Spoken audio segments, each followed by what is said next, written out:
Every year, Apple releases the latest version of their mobile operating system, iOS. And with every major version, a slew of new or improved features are added. This year, Apple is releasing iOS 12, which they've said is designed around speed and stability. However, that is not all that's being added to this revision of iOS. First up is digital health and screen time. Possibly the most prominent new change is Apple's focus towards digital health. Most people today are rather addicted to their smartphones, and Apple has taken note of that. This new change is bundled under the screen time feature. Screen time is a way for the user to easily track their usage of their device and can be accessed inside of settings. Upon opening the screen time page inside of settings, you're presented with a few options.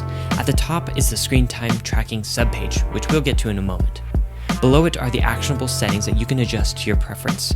First is downtime, which is a way to schedule time during which you don't want to use your phone.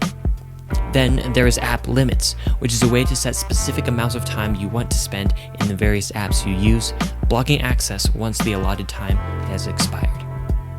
Always allowed is, like the name suggests, a list of apps you always want access to without restriction. The phone and messages app might fall under this category. Finally, the content and privacy restrictions option is basically a rebranding of the parental controls from iOS 11 and earlier. The biggest portion of screen time is the statistics, in my opinion. Tapping on the bar chart at the top opens the full screen time page, and a plethora of usage statistics will greet you. The number of pickups and notifications are tracked here, as is the amount of time spent in every app. This time can also be sorted into categories such as social media, entertainment, productivity, etc. The sheer amount of data here is incredible, giving you a good overview of how much or little you're using your device.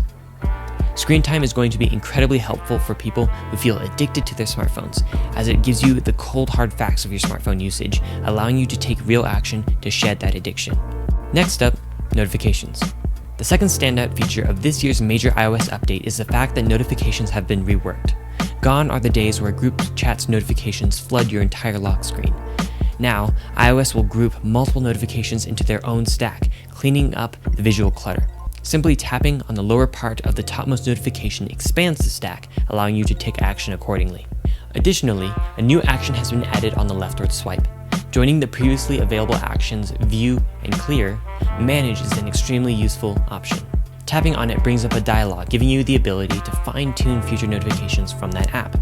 For example, if you're getting notifications from Facebook, but you really hate receiving them, you can simply swipe left, tap Manage, and turn off.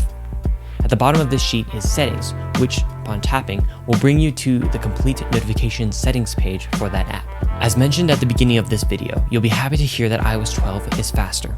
Just to give you a few numbers, Apple says that the swipe over to camera action is now up to 70 times faster, the keyboard can now appear up to 50 times faster, and apps will launch at up to 2 times the speed.